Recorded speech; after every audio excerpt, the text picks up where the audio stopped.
नमस्कार। आज हम बात करेंगे राजनीति योग। ज्योतिष में हमारी जन्म कुंडली में राजनीति योग कैसे देख सकते हैं। राजनीति अर्थात राजा की नीति और राजा अर्थात ज्योतिष के संदर्भ में समझा जाए तो सूर्य।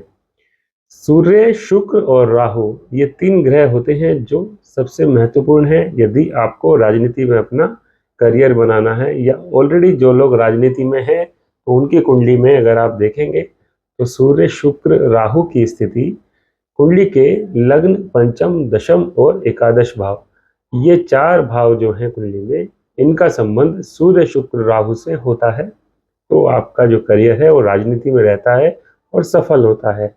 इसके अतिरिक्त यदि सूर्य, शुक्र, राहु की स्थिति इन भावों से नहीं है तो आप राजनीति में प्रयास कुछ स्थिति में कर सकते हैं लेकिन सफल नहीं होंगे। जैसे सेकंड हाउस का राहु आपको राजनीति की तरफ ले जाना चाहता है लेकिन आप नहीं जा पाते। द्वादश भाव का राहु भी आपको राजनीति की तरफ ले जाना चाहता है लेकिन सफल नहीं हो पाते, आप वहाँ पर नहीं जा पाते। तो ये बात तो दूसरी है, लेकिन हम आज यहाँ बात कर रहे हैं सूर्य, शुक्र, राहु का संबंध लग्न, पंचम, दशम और एकादश भाव से हो तो आप राजनीति में जाते हैं। सूर्य जो राजा का कारक है, जो आत्मा का कारक भी है, जो आत्मा आपका अधिकार मानती है उसका कारक भी सूर्य माना जाता है। यानी कि आप आत्मा से जो चीज चाहते हैं, जो पद चाहते हैं, वो सूर्य दिलाता है आपको, या सूर्य उसका कारक होता है। शुक्र शुक्र आजकल की जो भौतिक सुख सुविधाएं होती हैं उसका कारक होता है।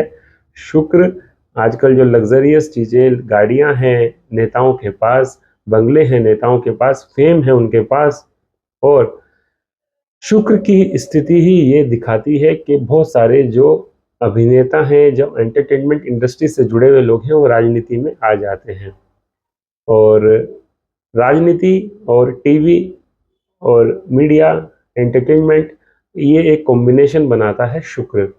हालांकि पहले स्थिति ये नहीं थी, जहां हम आज शुक्र को रख रहे हैं वहां शुक्र की स्थिति से अलग पहले गुरु को देखा जाता था। क्यों? गुरु एक त्याग का कारक भी है। गुरु त्याग करता है और शुक्र भोग करता है। आजकल राजनीति का परिवेश बदल गया, इसलिए शुक्र की स्थिति ज्यादा देखी जाती है। तो महत्वपूर्ण रूप से या मुख्य रूप से कहें तो शुक्र, राहु और सूर्य ये कारक हैं। राहु क्यों? क्योंकि राहु कूटनीति का कारक होता है, राहु गुप्त कार्यों का कारक है। आपके अंदर जो कूटनीति है, किसी राजनेता के अंदर कोई कूटनीति बनाएंगे वो तो गुप्त रूप से बनाएंगे, या जो आगे के वो प्लान करते हैं, प्रोजेक्ट बनाते हैं, गुप्त रूप से वो ज़्यादा बनाते हैं। कॉन्फिडेंशियल स्थिति ज़्यादा रहती है जो राहु दिलाता है, या उनके दिमाग में भी जो चलता रहता है, चुनाव जीतने से पहले भी जो चलता है, वो अपनी स्थिति सबको नहीं बताते। उनकी जो मनोस्थिति होती है वो बाद में ही सबको पेश करते हैं, सबको बाद में ही बताते हैं। इसलिए राहु का राजनीति में होना सबसे महत्वपूर्ण होता है। कई बार ये भी देखा जाता है राहु की ये स्थिति, हालांकि वो गोचर के माध्यम से हमें ज़्यादा इजीली समझ में आता है।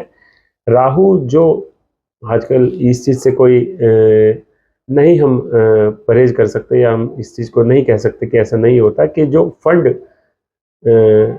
चुनाव में यूज़ होता है, राजनीति में, इलेक्शंस में जो पैसा यूज़ होता है, वो कहीं ना कहीं कैश में बहुत देखा जाता है। कई लोग उसको मीडिया में आपने देखा होगा, टीवी पे भी आता है, जब चुनाव चलते हैं तो कैश बहुत पकड़ा जाता है।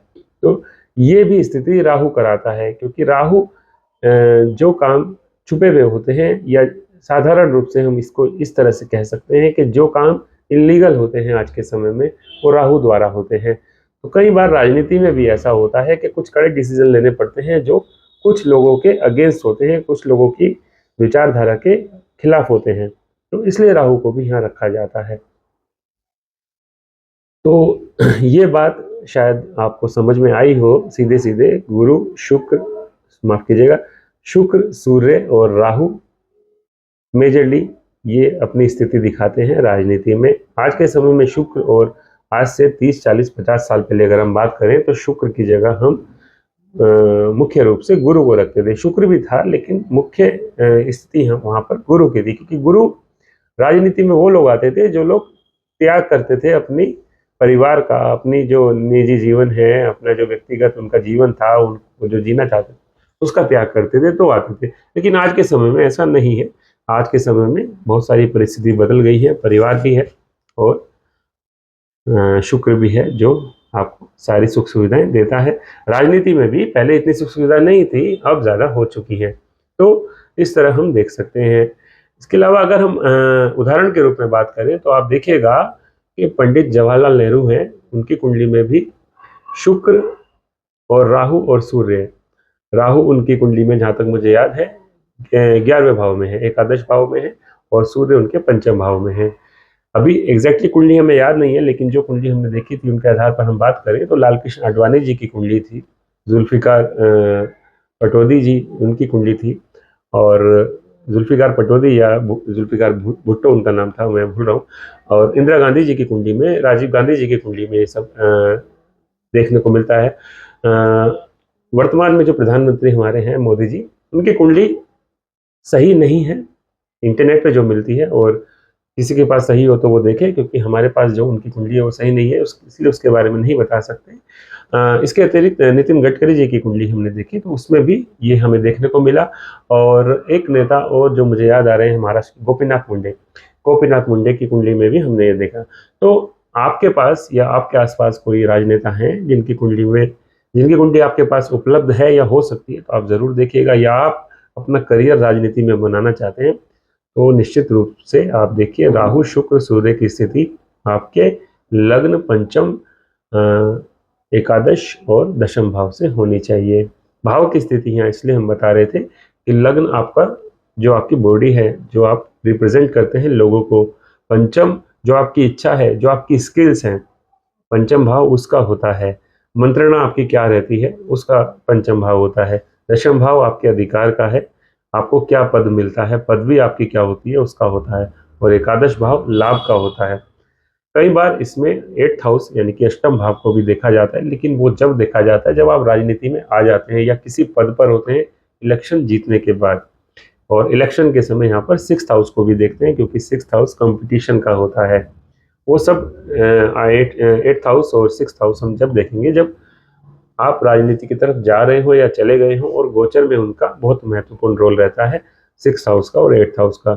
मेजरली यदि हमें राजनीति में जाना है, एज ए करियर हमें वहाँ पर जाना है, अपना करियर वहीं बनाना है, तो हमें प्रथम, पंचम, दशम और एकादश भाव को देखना है, और शुक्र, सूर्य और राहु को देखना है।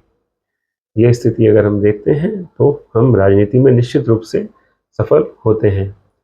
तो आज बात हुई राजनीति योग के बारे में। आगे एक और नए विशेष योग को लेके आएंगे और उसके बाद चर्चा करेंगे एक नए टॉपिक के बारे में। जो टॉपिक हम अभी उस पर स्टडी कर रहे हैं, अभी हमने पूरा नहीं किया है, जुड़वा बच्चों का, ट्विंस का, वो भी हम लेकर आने वाले हैं। आज के लिए इतना ही, धन्यवाद।